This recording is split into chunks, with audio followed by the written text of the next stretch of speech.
Hello and welcome to The Huddle. I'm your host, JT Thomas, broadcasting live from the Green Turtle Sports Bar and Grill. Ladies and gentlemen, joining me, my co-host Gary Tompkins, 1995 to 1999. And look who I have to my left, legendary Hall of Famer, Coach Don Millen. Guys, give it up for Coach Don Millen.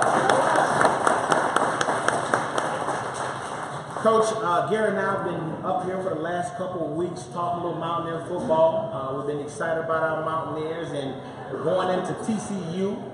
Big week, Mountaineers finished up very well, defeating a TCU team, a very good TCU team that really did some damage to us last year. Coach, very excited about it. What do you think about this past weekend's game with the Mountaineers playing against TCU? Well, I think that, first of all, we're a good football team. We're not beating ourselves. And the league puzzles me. Sometimes I thought TCU was real good. Sometimes I thought they were real bad. I'm surprised that TCU's not playing a little better defense than they normally have. But TCU was a solid football team and we beat them. Now we got to go on the road and beat another solid team. That's right. So, we just got to, JT, you've been there before. It's one step at a time. It's one game at a time. It's one play at a time. And don't look up the road. Absolutely. It's funny you mentioned, remember our first show here, yes. We had a gentleman that asked us about the Oklahoma game. And the same statement you just made, Coach, is what I said to him. It's essentially, we take football games one game at a time. 1 week at a time. And I think we've been very consistent and really not getting too high or too low. I think Coach Nealon kind of instilled that in us, Gary, in terms of, always going in as an underdog and looking to work real hard to win ball games. What do you think about this past weekend? Well, we always said West Virginians love the fight. We love the challenge. And that's what we got in front of us last week. We knew that we would face a challenge against this TCU ball club. We went in there, we made some plays right from the beginning of the game. We came out showing everybody what type of pride the Mountaineers had. We've grown every week. I think the football team is doing very well right now, and I just expect this to continue to grow. Over the last couple of weeks, we keep hearing this stuff on the news and all over, Coach, about West Virginia expectations in terms of are we really that good? Well, week in and week out, we tend to just kind of mind our business and go out there and put results on the field. Let's talk about the beginning of that game, Coach. TCU comes into Mountaineer Field, we kick the ball off, cause a turnover right away, energizes the fan, and then you get a kid like Skylar Howard that comes away with points. How important was that for the beginning of that game? Oh, no question about it. When you look at our team, that Skylar Howard, they woofed on him pretty big. Yes. This kid's not good enough. You're not good enough with him. You can't win with him. Well, he's proven them all wrong. Because here's a little guy that, he's really paid the price to be a major college quarterback. And I think that of all the reasons we're good, and there's a lot of them, I think he might be the number one reason. He is playing extremely well. And, all great quarterbacks have one thing in common. It's not throwing the ball. It's not running the ball. It's when they go in the huddle, the other 10 really believe in that guy, and they have a tendency maybe to play above their head because they believe so much in the quarterback. And, there ain't any question. When you start a football game and your opponent fumbles the opening kickoff, especially at home, especially with our fan base, that's a big deal. We go sky high, they go in the opposite direction. Right. And they were digging out of a hole the entire game because of that play. Had that not happened, that may have been a different football game. Who knows? That That fumble was a big deal. Gary, we talk about, the West Virginia fan being a 12th man, and certainly it's proved to be the case after that big mistake. And then we come out with your guy making a big interception during that Mr. first. Douglas. Exactly, Russell Mr. Douglas did very well. I think it was a 31-yard interception return. It just energizes the fans and the team when we have a guy to do something very special. As Coach Neal needs to say, a special guy doing special things. Well, what we have is a great football team and a great state of people that like to come around and band around something special. And that's what we see, that we have something special here. It's been a long time since we've been 6-0. I think the football fans were looking forward to that. They knew we had a challenge in front of us, and they showed up to sort of support us and be that 12th man, give us that push in the back. And I believe that fan base is what helped push us over. Our guys played very well last week, and they made plays after play after play after play, and it was just really good to see that happen to propel us up to 6-0. They talk about this potentially being our most complete game. Offensively and defensively, we did quite well. The team played together, and it really just bodes well for our organization. Think about where we came from in terms of this being Coach Hogan's 6th year, which means this is a lot of his guys that are out there who's been in the program, who's been believing and towing the line week in and week out. Coach, I'm starting to see results in regard to just a mindset of the team being a team that not necessarily looking to win, but they were looking to go compete and every week to demonstrate that they're a good ball club. I think what happened to this team, JT, is they were not real sure how good they were. Right. But they won the first one, got a little better. Right.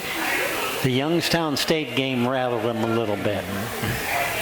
Then they go and they beat BYU. BYU's a pretty good football team. They've lost a lot of games, but they're still pretty good. Right. They got a little more confidence. And as the season has progressed, they now expect to win. When the season started, they wanted to win. Now they expect to win.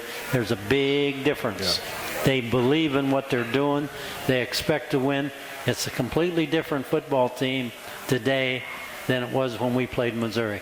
And I agree with that. And it starts right up front. Gary and I talked about last week by not giving that front line a whole lot of credit. But they've been doing an outstanding job, Gary. In terms of, we talk about, early on we talked about the running backs. Yes. Justin Crawford being able to be productive as a newcomer to the ball club. Right. And then we see Justin Crawford goes down, and then you get Shell, who I tend to say broke out of his shell. Yeah. Really has done a good job of just staying the pace. And I heard him talk about really maturing and becoming a better ball player with coming to West Virginia and having the sub time with other backs. Well, I think that, number one, I agree with Coach Nealon when we talk about Skylar Howard being the key to this football team. But I think right behind him is the offensive linemen. Those guys have been consistent throughout. And I even take it back to maybe the last half of last year where they really started to gel together. That offensive line is really keeping our quarterback off of his back, giving Skylar the opportunity to have confidence in the pocket to make those downfield throws. He's hitting those passes a lot better now, especially the deep middle passes. And obviously, it seems like we can plug a running back in. I mean, we've got a freshman running back who reminds me of maybe like a Quincy Wilson or maybe a young Avon Coburn, who were very young guys, but we were able to put them into the game and they were able to make plays for us early in their career. I also look at the fact that Russell Shell is running a little harder. He's running a little better. He seems a little bit light on his feet now. I don't know if something's got into him. I don't know if it's the running back competition or if it's just, he's out there having fun now. But it's good to see. It's good to see him, go and have some success in his final year as a football player. Well, with 117 yards, Coach, Gary and I sat up here and we really wanted the Russell to get motivated. And it seems to have kind of taking his toll on him in terms of he is now motivated and this team tend to be playing together, and you just can't say enough about that group playing as a unit. But Coach, when you got receivers with the talent that we have, and I'm sure it's hard to muster 5 guys, because I believe 5 guys, essentially out of the 5, 4 touched the ball that game, and I believe all 4 of them scored touchdowns. Well, I don't know. I'm not into statistics, but number one, Gary's right about the offensive line. We're good, and that center is really good. Yes, That's a good, solid offensive line. our receivers are very good. And see that we can threaten people deep. Yes. I mean, we got some speed out there. And, you know, all of those guys have made some circus catches. And that's amazing what a big play does for a football team. And, you know, I thought that Gary Patterson, the coach of TCU, made a good statement after that game. He said one of the problems with his team, we're not making any big plays anymore. Yeah. And he said West Virginia was making big plays.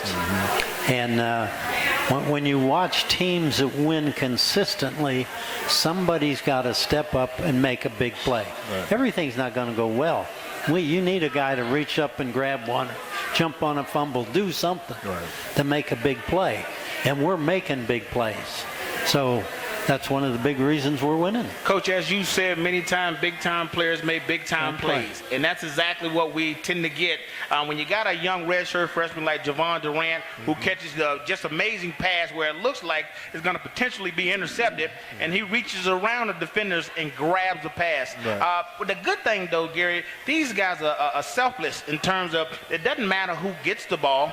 They all seem to be pitching in to be able to move their ball club to the next level. Well, it hasn't seemed to matter who gets the ball because Coach Hogerson, Skylar Howard have all done a good job of calling everybody's number. You know, like as we said earlier, we've got 3 backs in the backfield to get their share of carries. We've got a number of wide receivers who are getting, 4, 5, 6 catches a game. You've got Nikhil Shorts, again, his amazing acrobatic catch. Shelton Gibson's in that 20-yard per catch range. And then, of course, you throw in Durant. You got Karan White. And, I mean, you just keep naming guys. And it's like, man, how much explosion can you have on offense with one team? And it just seems like we've got a lot. And it's just a lot of fun to watch our football team. It's just amazing in terms of, when you think about the build-up to this season, and I've said this before, Gary, about the playbook, right? Early on, we seemed to be pretty conservative, Coach. But after watching TCU, and it seems like we had more formations, we had some stuff we hadn't seen during the season. For them to see, it seems like they've expanded their playbook, and they're really laying it all out on the line to come up with the results that they are. What do you think about playbook expanding, them doing more now with what they have? Well, as long as what you're doing stays the same, formations are camouflage. Yes.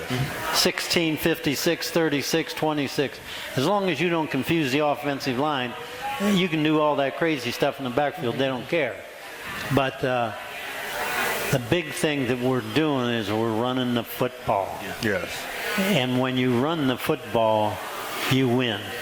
Because you know yourself, JT, when you run the football, you got to practice that during the week. And that defense has got to take some punches. That's why our defense is playing good, because we're running the football. When our defense didn't play good, what were we doing? We're like a daggone aerial circus. Right. Our offensive line's backing up. The offensive line's always backing up. How do you expect that defensive line to learn how to take a punch? Right. I agree. So running the football helps everything. That's right. Look at the pros. What are they trying to do? Trying to run the ball. Because if you can run it, I guarantee you can throw it. Absolutely. And that's what we miss is, Gary and I, we always, Coach, we reminisce about the philosophy of the Big East, was a smash mouth football, downhill football. That's and right. then, to Coach Hogerson's credit, he came in with the mindset of, we heard this new phrase, air raid football.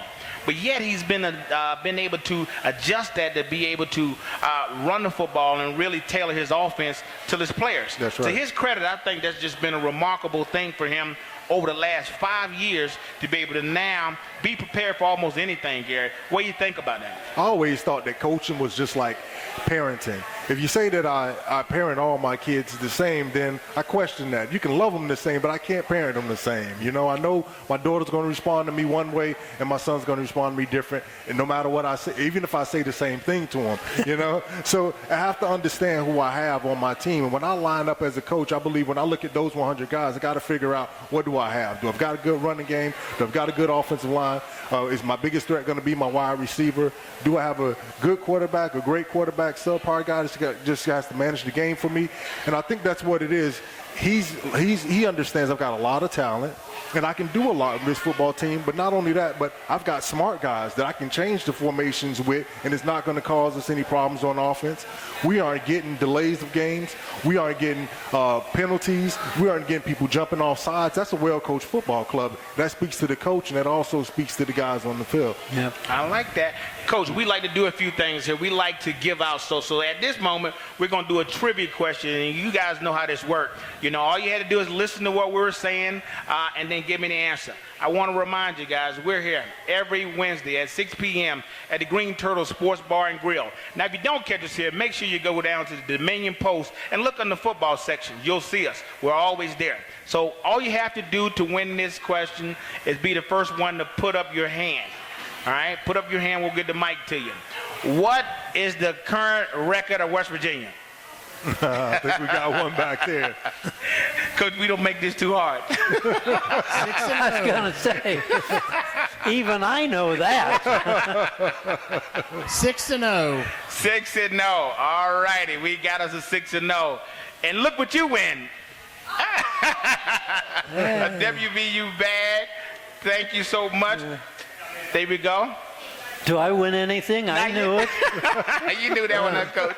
Holy criminy. Guys, we just want to remind you to win. All you have to do is come down here every Wednesday at 6 p.m. at the Green Turtle Sports Bar and Grill. Gentlemen, let's get back into it. Coach, I'm going to segue right into what you talked about, and that was defense.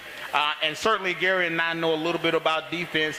And going into it, we were really concerned after losing many players to the NFL that our defense was going to be struggle.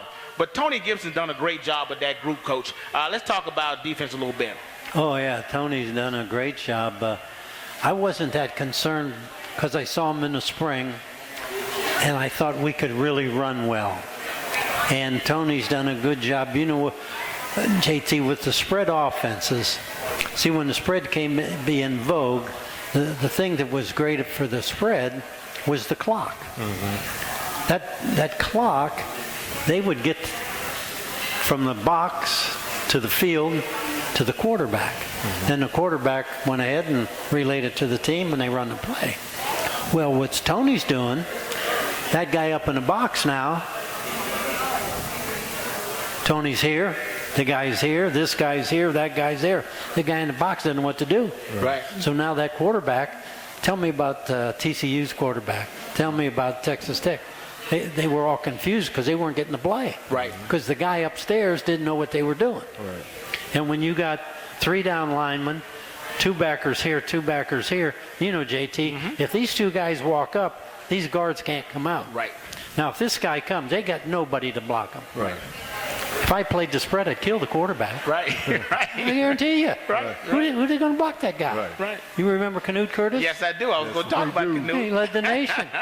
And that's what we did. Right. We walked those 2 guys up. Sometimes they came, sometimes they dropped. These 2 guys, boom, boom. Exactly. You don't have to be a brain surgeon. They don't have one, we got one. Right. And so Gary and I, we talk about that 3-3-5. You know, he uses that phrase, the 3-3-5. And what Coach is describing, guys, about those 3 down linemen and being able to bring a backer from almost anywhere, right? And a lot of times, as you know, Coach, you have to account for those guys. Those offensive linemen need to know where they're coming from. Yeah. What we're saying and what our defense is, you know, you're not going to be able to account for us. That's why you can have a guy like Justin Arndt, who most people, quote unquote, say is too small. But the kid's making plays, Gary, because we can't account for him, and we'll be able to bring guys from all over the place, as Coach Nealon just mentioned. Defense is about intimidation. It's also about confusion. I don't want the offense to be able to get in any set and feel as though they can do whatever they want to us. Not only that, I don't want a defense or offense to line up against my defense and be able to point out who's coming, who's not coming, and so that they can make a play against us for positive yardage. And that 3-3-5, even though sometimes it seems like, man, it's 3-3-5, really odd defense. What you're saying with that 3-3 is I've got 3 down linemen, I've got another 3 linebackers, defensive backs, however you want to call them. But you got a lot of people floating around the line of scrimmage. So if I've got 6 people floating around the line of scrimmage, and I've only got a center, 2 guards, 2 tackles, then there's a mismatch somewhere. And if I can't account from it, we're just going to continue to have pressure on the quarterback. There's going to be continued confusion for that offense, and they're never really going to get started. And especially when you see in the Big 12, you have these teams that come out in that spread, and they're looking to move the ball in the tempo, where there's no tempo if I don't know what I'm doing. Right. And so I think that, they struggled a little bit early in the year. I think they've got it designed now how they want it. They know everyone knows what's going on. And I think that given with Coach Gibby, he's been able to make defense a little bit confusing for some of those offenses out there. And we said this, Coach, it's not like when I played. We ran that 4-3, we ran the 52, the odd and even fronts, and we kind of knew what we were going up against. But nowadays, this defense is so complicated. You got to be a smart cookie. Yeah, I talk about my son, Coach, when he came here. He would say to me, Dad, this is a hard defense. So by the time a kid becomes a senior, if you got this stuff, you're actually operating at a high level, Coach, because, it's taken 3 or 4 years to really soak in. And our defense seemed to, for the most part, show that they have a good understanding of what Tony's asking them to do. Well, I think we got 7 or 8 seniors playing defense. Yeah, we do. And, we do. and they've been around and they played last year some. And there's no substitute being in the right place. Yeah. Right. And, JT, that 5-2 that you called, that backer that wasn't covered, he just drops back. You guys shift a foot and a half. That was Matt Tiffoni. That's it. But that's 3 defense. Right. We used to do that with Daryl Talley. Right. Just drop him back a little bit, but he caused so much trouble going there that we didn't want to take him off the line of scrimmage very much. But I really like our defense. And I'll tell you, the most impressive thing about our defense is how physical they are. Yes. They're hitting people. They're playing team ball, too. Yeah. Yeah. Oh, well, Gary, you really hit that. This is a team. Yes. We don't have 3 Heisman Trophy winners and 4 all this or that. Right. We just got a bunch of guys that wear the blue and gold. That's right. And that's fun to coach those kind of teams. Yeah. Absolutely. When you don't have a bunch of egos running around and the newspaper saying, well, just like when we had Gino and Stedman and then Tavon. No reflection on the coaches, but man, it's hard to coach a guy that every day he wakes up, he's the Heisman, and all of a sudden he goes from the throw, boom. Yeah. He has one bad game and we lose, and Gino's nothing, and it's hard to handle. Those kids are on a yo-yo, and this team doesn't have that, and that's really good. Coach, they seem like they come together, blue-collar type of guys in terms of they just coming to work. They're bringing their lunch pail with them, Gary, and they saying, look, whatever you put in front of us, we're going to go and do what we've been coached to do and worry about creating results on the team, and we're going to do it together, as both you and Coach Nealon just mentioned. We're going to do it as a team, win, lose, or draw. And when we see that as Mountaineer fans, Coach, and as former players, we really get excited about it. Gary and I, we sit up here week to week, and we're not obligated to anybody in terms of allegiance, but we have high expectations for our team, Coach, and they've been doing a good job. What do you say, Gary? Well, I think we go back to the team aspect because I tell you that these guys are here for each other. These guys are taking what the coaches are giving them, they're putting it together, and they are proud to be wearing the blue and gold. They are proud to be there together. And the thing about what I've seen about this defense, especially throughout the year, is that even when they were having some trouble, they came up with big plays, turnovers at the right time. You look at that BYU game, and it seemed like BYU was able to move the football on us pretty well. Well, you can look at that last series, we come over with a big turnover. We also had a turnover earlier in that game. Wachuku had an interception. Good to see the big guy get his hands on the ball. In each game, we've had a big player, too, that really has, turned the tide of the game for us. And we go back to TCU, we started off the game with a big play. And our special teams, which has been a little bit of a struggle for us this year, but it seems to get better week to week. They came out with 2 big plays, 2 major turnovers for us at the beginning of the game and then late in the game. So I think that this is just a team that's well coached, that loves to play football, and that just are really gelling together and enjoying the experience that they're having right now. And you know, as Mountaineer guys, I'll tell you, week in and week out, guys, as we prepare for these teams, TCU coming in, we took a loss against them last year in Fort Worth, and you know, they came in last year ranked 5. I think they were ranked 5th in the nation. It was a very tough game that we lost. We had to really be prepared for this team, and I think the Mountaineers just prepared very, very well. And for us to come away with this game, with it being in our back pocket, just really says a lot about our ball club. I'm gonna keep this thing moving, Coach, and keep us moving down the right path. Coach, one thing we have a struggle with here on this show, week to week, is special teams, right? And we used to say this, Coach, every week we say this, because I remember you saying this: special teams are for special guys. You remember saying that a few times? Yep. Yep. And that's one thing that, you know, we don't want to call it our Achilles heel, because this week, as Gary just mentioned, Coach, they did a decent job, special team-wise. Oh, they did a good job. I think our special team play, it maybe hasn't been great, but like Gary said, it's been pretty solid. And the big thing, you know, our punter's doing a whale of a job. He's turning the field for us all the time. And this little guy, you know, the kicker, Molina, you know, he's, you know, he probably is not going to kick 50-yarders for us, but, you know, if we can count on him from 40 yards in, that's pretty solid. Yes. I don't know what happened to the Lambert kid, because he had the real strong legs. Right. Sure. But I think the kicker and the punter are solid. And, you know, we got guys that'll run down and hit you. And we got a great walk-on program. And you're always going to find a couple kids that have something to prove. Nobody offered them a grant. They're going to show people on the kickoff they deserve a grant and stuff like that. So our special teams will be, somebody will break one probably, but we'll break one on somebody too. So I think we'll be okay there. I really do. And see, that's what we miss. I'm sitting here and I'm looking at your stuff from 1996 when we had a Mike Logan on the team who led the Big East in punt returns, kickoff returns. Just did an excellent job. And you know, I guess as former players and fans, we want to see that every now and again. But again, all three sides of the ball, we seem to be doing much better than anybody thought going into this season. Certainly wasn't ranked anything. We weren't on anybody's radar. But for the most part, Gary, we're in a great predicament. Well, we're just where we wanted to be. Right. We wanted to go under your radar. We wanted to get a couple easy games under our belt. Go ahead and work out any improvements that we needed to work on during camp. Do it real time against some really, you know, some decent football teams. You know, Missouri had a number 1 defense last year, so we expected to at least get somewhat of a challenge from them on the defensive side of the ball to work out some of our offense. Youngstown we knew would be at least a gritty team to play against, and then with BYU. So week to week we've managed to get better. And that's what I think we just continue to expect from this team. And that's what we're seeing on special teams.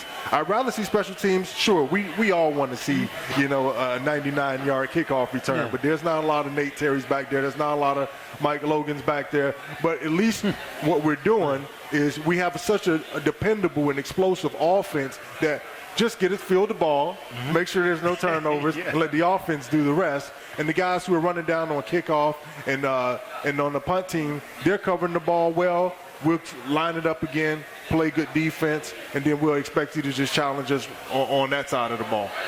Again, guys, just all three sides of the ball are doing extremely well. And again, and the only way you do that for fans is you have to be a team. You know, Coach used to talk about when you used to have us, you would speak to the team, and then you would allow the team to stay in the major meeting room and get themselves prepared for that game. And I think this is the kind of mentality that we have now. I'm sure Coach Hogerson gives the guys the directive, then that team get themselves focused, and they prepare week in and week out. And I think we're all in agreement to say up to this point at 6-0, we're doing quite well. But Coach, before we go any farther, I'm going to do another trivia question because I got to ask some more questions about how do we tap down or manage this 6-0 season. Is it going to be harder than the last one? Not very much. Not very much. We want you to get here. We want you to get here. Okay. So, guys, again, I just want to remind you, we're here every week at 6 p.m. at the Green Turtle Sports Bar and Grill.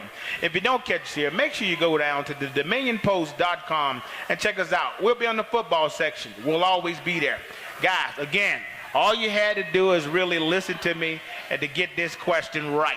All I need to know, and you have to raise your hand to get this answer right, what is the defense that West Virginia currently runs? Uh-oh. The 3-3-5. You're absolutely correct. And let's see what you win. You win I believe, a one-year subscription to the Dominion Post. There you go. Thank you, sir. Thank you so much. How are you? Nice to see you. All right. Guys, remember to win stuff. All you have to do is come down here. We're here every Wednesday at 6 p.m. at the Green Turtle Sports Bar and Grill. Guys, okay, we're back into it. Coach, as I said, I think I mentioned to you earlier, I went back and I looked at some stats, and I thought about when was the last time West Virginia won 6 games in a row in the Neyland area, and that was 1996. 1996, you start off 7-0. But, Coach, talk about what will it take for this team to be able to manage expectations of the fans and for themselves. What's the mindset this day moving forward? Well, you know, most teams don't have to win games. Just hang around long enough and that other outfit will beat themselves. So we have to make sure that we don't beat ourselves. And we got to challenge ourselves to grow and get better. But like I said earlier, hey, when you go into a football game, it's one play, one series, one game at a time. You got to get your guys focused. I'll tell you, when a football team thinks these guys aren't any good, they didn't focus during the week, it's murder from a coaching standpoint. We've all been there. You know, if I had a nickel for every time I wanted to go crazy when we played Temple. Over there, there's 2,000 people. Nobody wants to play. The coaches don't want to coach. And it's like pulling teeth. And but as long as we stay focused and play it one at a time, I think we'll be fine. Because you got to look at our league. I used to tell people, it doesn't matter how good we are, how about those other folks? Right. I don't see those other folks being too good. Right. And that Oklahoma Texas Tech game last week hurt this league. Yeah. Right. You know, Texas and Oklahoma are supposed to be our 2 marquee teams. Right. Well, one's not very good at all, and the other just gave up 59 points to a team that's lost 4 or 5 games. Yeah. So that's hurt our league a little bit. Mm-hmm. And now we got a chance to maybe boost the league. Yeah. We need to keep winning because if we start to falter, they're going to say this league is, I don't swear, but it's not worth a nickel. Right. I might say a little different in team meeting, especially to you, JT. I might say a little different. But that's, but you know, like I say, Gary knows, you know it takes preparation all week. All week. And they got to be focused. They got to know about that guy they're going to play against. And if they do that, they'll be fine. Gary, going back to 1996, you were there. Yeah. You were there. You're 6 games, or you're 7-0 going on that season. What's the mindset of the team? What are you guys thinking about? What were you thinking about in terms of managing or making sure that you weren't over excited going into the next game? Well, if you go back to the 96 season, one of the things that happened, we go into a game, and I think we were prepared. I really do. I really think we were prepared for the Miami team. We had a devastating loss that came very late in the football game. I think it was under 20 seconds left. And I think what happened was that we never really recovered from that game. We never recovered from the letdown. I think the entire stadium was deflated after that. I remember being on the sideline just completely shocked, mouth, almost hit the floor after seeing that Tremaine Mack block punt. And so I think we didn't recover well. And I think what has to happen is when you have a team that's 6-0, 5-0, 8-0, whatever you need to do, you start to kind of circle the wagon a little bit. You get a little bit tighter as a team. You stop listening to what people are saying about you in the newspaper. You don't look at the rankings. You don't go to class and let people fill your head with how great you are. You start thinking about taking this thing one step at a time, one game at a time, like Coach Nealon said. Look back on what's got you there. You keep thinking about progressing week to week because you're not done yet. I mean, we're only halfway done through the season, and if you talk about halfway, maybe one more game because you expect to go to a bowl game. So you still got a lot of work to do. You have to keep a positive mindset. You have to keep yourself grounded and focused on what lies ahead. You get 6-0, you start to separate from other teams, but you also know that there's a lot more work to be done. 7 wins in a row, right? Win a bowl game, six this, that's 7 weeks in a row. Guys, I asked that question because it is extreme. I think it's difficult in terms of not to let your head get blown up and to really do, as Gary just said and as Coach Nealon just said, focus on week to week, one game at a time, and preparing to play the best ball that you can possibly play. And you know what, JT, I actually want to add something to that because it's something that we haven't talked about enough at this football team, and I think in a good way. There hasn't been a whole lot of off-the-field distractions. Mm-hmm. We haven't heard about guys not going to class, bar fights, arrests. I mean, sure, everyone, I think, in West Virginia wants to know what happened to Josh Lambert. We don't know that. But it seemed not to really affect our team. We got Molina out there, got to kicking the ball. The coaches seem to be confident in him. The team seems to be confident in him. And other than that, we've had no distractions. And I think that's another mark of a good football team because we haven't had any of those off-field incidents. Gary, that's a great point. Great. Because they're doing what they're supposed to do off the field also. You have some teams, the guys, things are going good and they'll go out and get in trouble, and that's a big distraction, and that may cost them. Another thing that I think is tougher today than when I coached are those daggone things right in front of you. Right. Oh, all that social media stuff that, like I say, I'm still trying to learn how to die. But all this stuff is murder. Yeah. Right. And, there's stuff on there, and I don't know how to get it, but I'm sure if you want to, I'm sure they're saying good things about Skylar. They're saying bad things. Right. There's stuff. There's everything on those. What is it? Twitter? Twitter, Facebook, whatever else that's out there. Yeah. And the social media. Our young guys got to be able to handle that too. That's a good point, Coach. If you think about what Coach is saying, really, there's never been a time where you can have almost direct contact with a player or be able to directly agitate a guy or what have you. With all the social media things coming in, Facebook, Twitter, all those things, our guys have been managing that well and it's not been affecting them. Again, as Coach said, and it's not going to their head. What do you think about that, Gary? That's a different area. That's a great point. I mean, we never had anybody that could directly, criticize us or what have you. Well, I'll tell you what, I don't envy these guys at all. I'll be honest with you, as a football player coming into West Virginia, fresh out of Miami, I think, if 10 people told me I was doing good as a football player, that might have swelled my head up. And in some cases it did. Now you have not just your local community or the West Virginia community or West Virginia University or the fans here in this state, but you can really be reached out and touched from California, Oregon, anywhere in the nation, anywhere in the world. People can reach out and, like you said, they could agitate you because maybe they got a bet on the game or maybe something else is going on. They want to see their team win against you, or they just want to agitate you, period, and just, who knows what's going on in somebody else's mind. So I give the guys on our team, I give our coaching staff a lot of kudos for managing this media. Like I said, I don't envy these guys at all. Yeah, the only place we want you to go to look at media is at the depots and watch our show. You can go in there all the time and make comments. You can go on our YouTube link or whatever and make comments and do all that thing. Or even, hit us up on Facebook. And so Gary and I are okay with it. Right. We can do that. It's okay. We're not playing anymore. Right. You can contact us. Hey. JT, Gary and I were trying to figure out what position you played.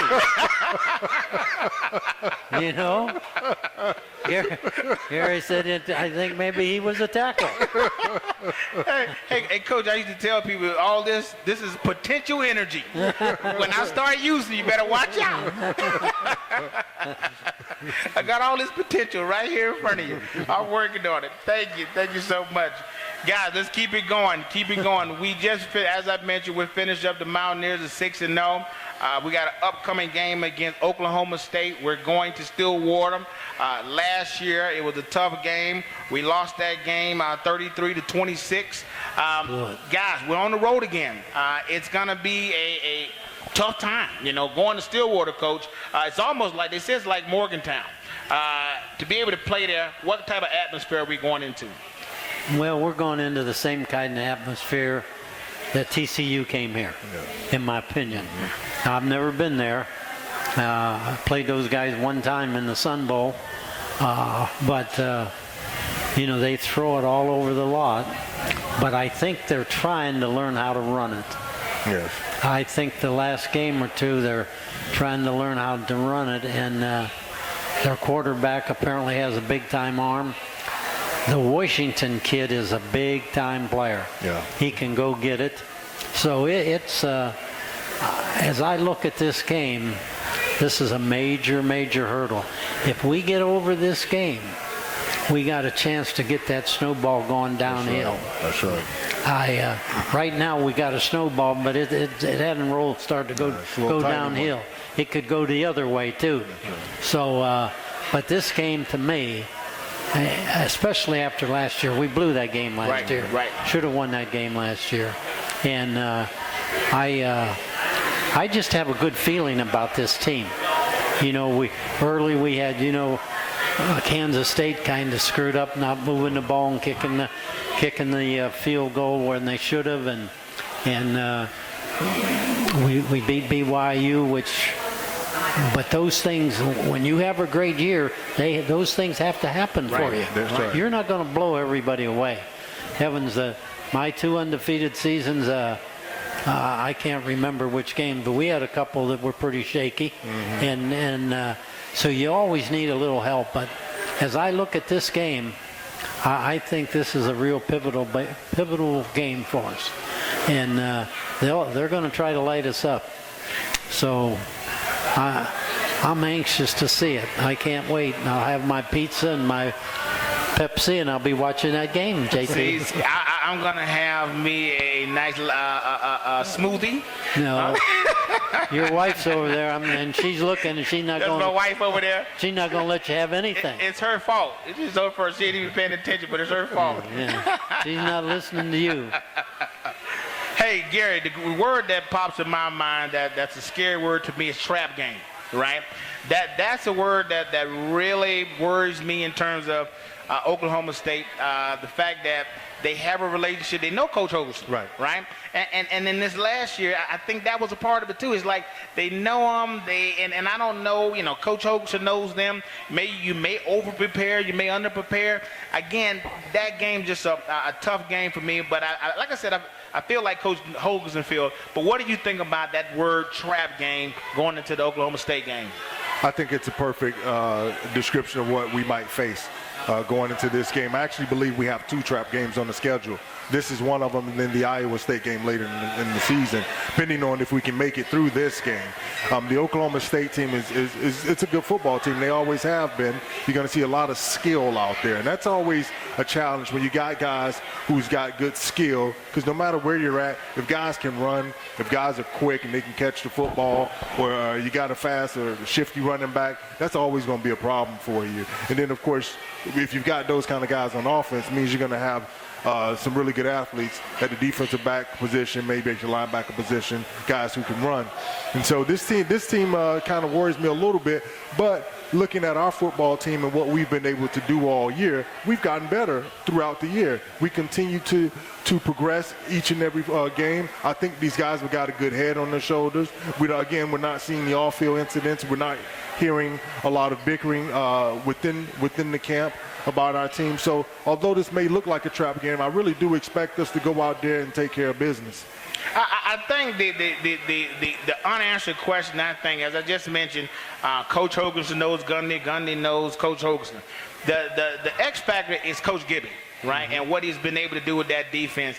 And I think last year we played them tough. They got to suspect that we're going to come in and learn from the mistakes that we made last year and try to do something special down in Stillwater. But as we all know, Coach, we got to get down there. We gotta play the game. One thing that concerns me, Coach, and I think you've heard me and Gary mention this here. There's a lot of scoring going on in the Big 12. Yeah. People are putting up points. Is this going to be a shootout? Is this going to be a game that it's a high-scoring game, or what do you think about that? Well, it's a good question. I don't think it's going to be a high-scoring game. Could be wrong. I hope it's not. Right. If it's a real high-scoring game, then that might be in their favor. If it's a low-scoring game, it'll be in our favor. Because if it's a high-scoring game, that means they've figured out our defense a little bit. Good point.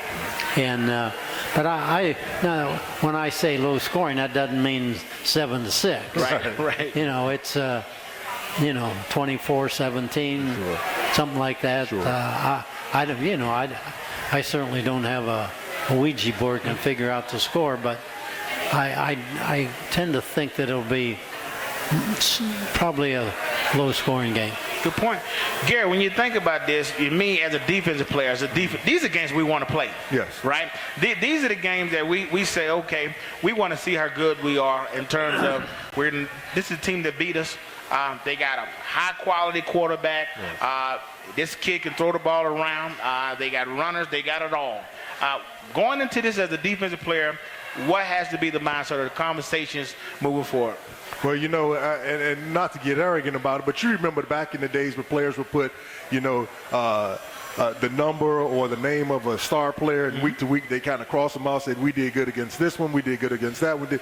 That's what I think Coach Gibby needs to go back and remind these guys. Guess what? You did good against BYU's quarterback. You came back the next 2 weeks against Kansas State. You did well against their quarterback. You turned around again, and you held when we played Texas Tech. We held a team that was in their 50s to 17 points. And so what I would keep reminding them is, look how well you did. Not to get arrogant about it, but to have an expectation for success. You're going to go down there. Defense usually travels, and so we want you guys to set the tone for the rest of the team, whether it is on special teams or on kickoff, or even if it's the first series or two in football. We want you guys to go down there and set the tone for us. And remember what we've done all year, and then try to get the offense behind us, of course, and use all those wide receivers we got and the great running backs that we've got back there, and just keep having that success. I don't think these guys are I don't think they're too big-headed. I don't think they're overconfident, but I think that they're confident enough to feel like, hey, we can get this job done. And I think a tough win against a good team on their turf is just going to further propel us down the season when we play these tough teams at home, and we have the advantage of the home field advantage. Hey, yeah, I'm right on target with that in terms of guys. Our guys are ready as they ever have been. Yeah. I mean, I think defensive-wise, offensive-wise, they're prepared for this game. Guys, I'm going to go ahead, because it's getting close, I'm going to go ahead and give you a tougher question, Coach. I got a tougher one for you. And it's a two-parter, right? Two-parter. The first part you heard Coach Nealon say. The second part, you're going to have to use your noodle a little bit. But before I say that, I just want to remind you, we're here every week from 6 p.m. at the Green Turtle Sports Bar and Grill. First part of the question, and you're going to win, who we have here on that picture? Tavon Austin frame photo. That's a nice one, guys. Two-parter, though. Two-parter.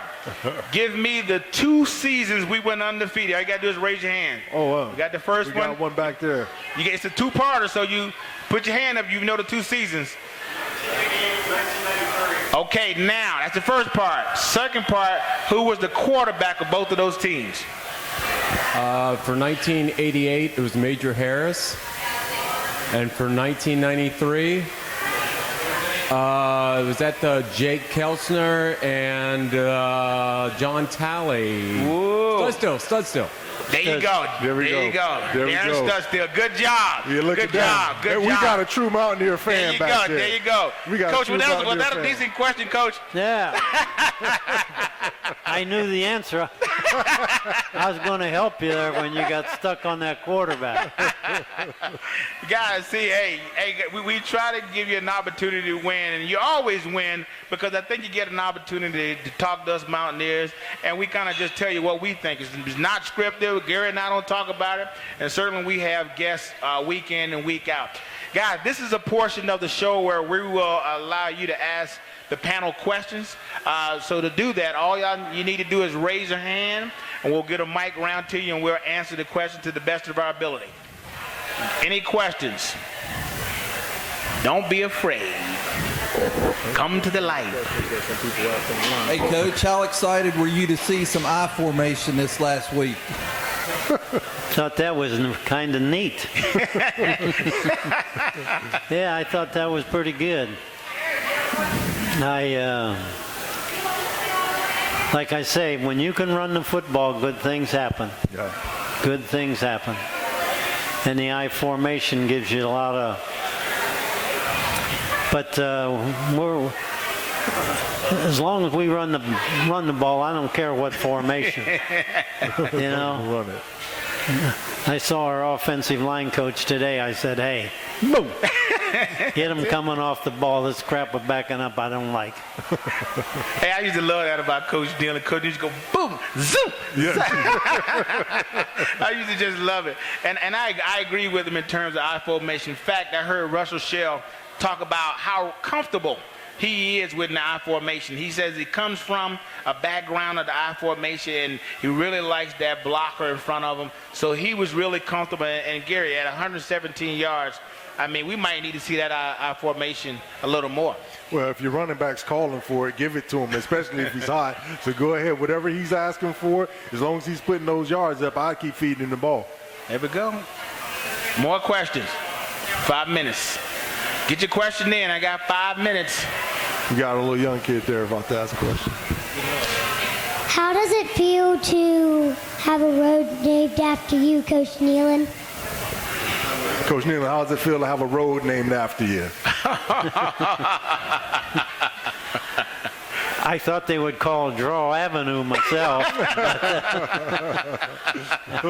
That's kind of neat. I kind of like that. That's great. I don't know if I deserve it, but it's kind of fun to drive on Don Nealon Drive. I hope I never get a speeding ticket on it. Hey, guys, he's the only one that can answer that. But I just want to mention, Gary and I are standing here before you right now because Coach Nealon recruited both of us. Yeah. Coach Nealon came to our homes and afforded us the scholarship to be able to play here. And for me, I know I've been here 22 years. 22 years. And I know when Coach recruited me, he thought I would go home one day. But I just stayed. I stayed. And Gary's the same way, So, he certainly deserves having a street named after. He's done a lot for this state. He continues to do a lot for this state, and he knows I love him to death. I am so grateful for having the opportunity to be here, and again, I just wanted to put that in there. Can't answer about having his name, but he certainly deserved to have many things named after him. Anything, Gary? Oh, yeah. Personally, for me, I think Coach Nealon was a big part of me maturing and growing as a person. I tell a lot of people, the way I look at it is I was born and raised in Miami, Florida, but I grew up in West Virginia. And I think a lot of that has to do with Coach Nealon. I know that I struggled my first couple of years here, just trying to make the adjustment. First time out of Miami, really, not even just the state of Florida. First time out of Miami, very different, very new environment. Had some struggles personally. I spent a lot of time, unfortunately, in Coach Nealon's office. Sometimes those talks really came down to him just saying, what is it that you want out of life? What is it that you want from even being a football player? And even at times where it seems that I was sabotaging myself, he would say to me, you don't have to sabotage yourself. And I remember once he says, if you want to go, we'll just let you go. You don't have to do all these things to get kicked off the football team. so it was never that, but I definitely appreciate the way that you stepped up and tried to notice that a young kid was hurting during those times, and that I really wasn't trying to be a bad guy, difficult situation, or a problem player. Love you, big guy. I love you too, Coach Nealon, because I really appreciate what you did to help me out with other cases. There are a lot of people that say, they have that saying that we'll be we'll be your kids. They come to your home and they tell you, we'll be your kids' father away from home, and this will be his home away from home. And I look across the nation, the guy gets in trouble, he does something wrong, and the first thing that happens to him, he gets kicked off the football team.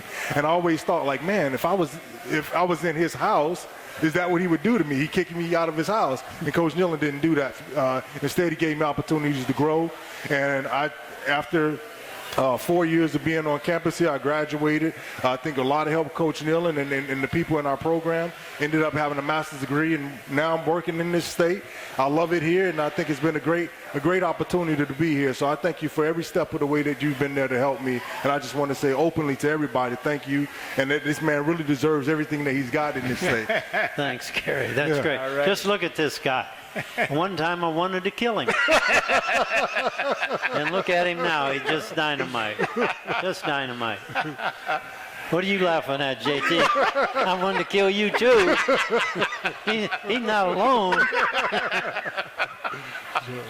These are two great guys. You know what? People ask me about this game or that game. I don't even remember them. But I remember these guys. Yeah. And I remember all of them. It's amazing. I can't remember the games very well, but I know my guys. Yeah. And that's what's important to me. That's it. Guys, guys, we're going to wrap it up with that, and I'm happy to be Coach Nehlen's guy, you know. Again, guys, I want to remind you guys, we are here every Wednesday at 6 p.m. at the Green Turtle Sports Bar and Grill. Make sure you bring a friend next time. Bring more people. Come on now and join us. Until next time, huddle up.